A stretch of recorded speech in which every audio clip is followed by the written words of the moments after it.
Hey there, this is Veena from Cake, the channel that's about baking and much more. A warm welcome to my channel. In the Cake kitchen today, we are making a delicious but quick coffee pudding recipe. It has a silky, melt-in-the-mouth texture, just bursts with the rich flavor of coffee, and is surprisingly quick and easy to make. And yes, this coffee pudding has no gelatin, no agar-agar, and no eggs. So let's check it out right here at Cake.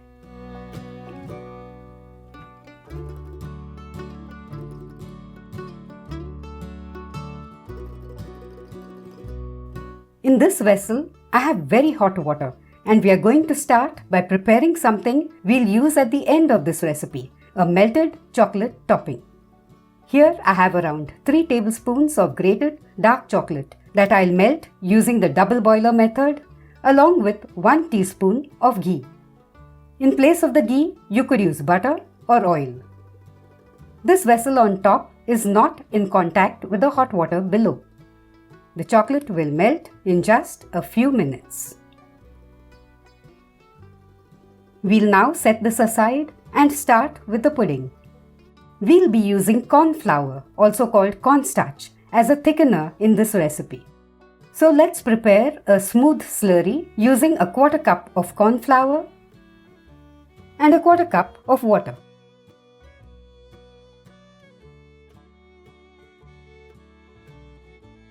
Next, we'll dissolve 4 teaspoons of instant coffee powder in an equal quantity of water. We'll be preparing the pudding in this thick-walled vessel. You could use a kadai like this or a vessel with a flat bottom. What's important is that it should be thick-walled because we don't want the pudding to get burnt. Let's pour in 2 cups of full cream milk. To thicken the milk and enhance its taste, we'll add 3 tablespoons of milk powder to it. But first, we'll whip it into a smooth paste using some of the milk. Let's add this to the rest of the milk. Next, we'll stir in the coffee and 5 tablespoons of granulated sugar.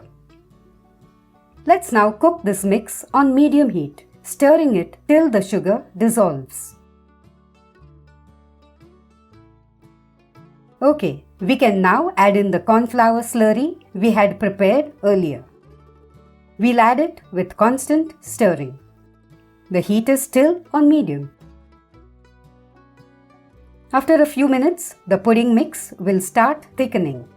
From this stage onwards, we have to stir the mix carefully, making sure it doesn't get stuck at the bottom or start burning. Something like that could ruin the pudding.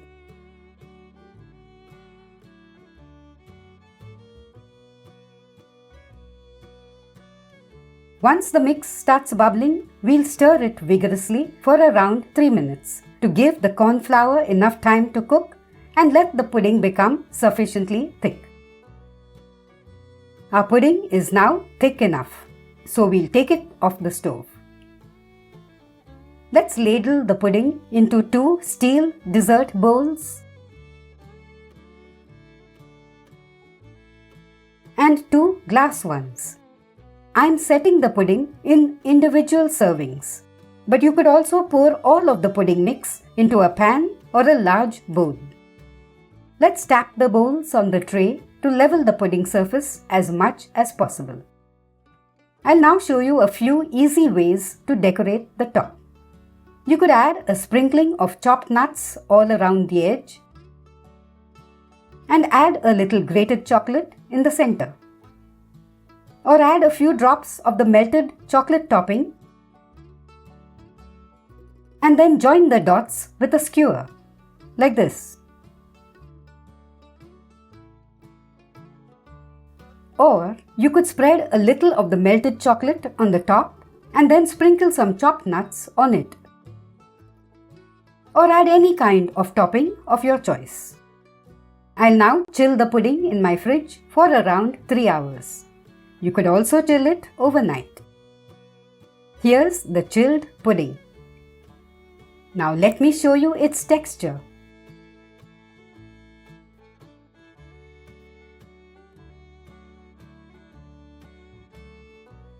The pudding is firm enough, but also light and smooth.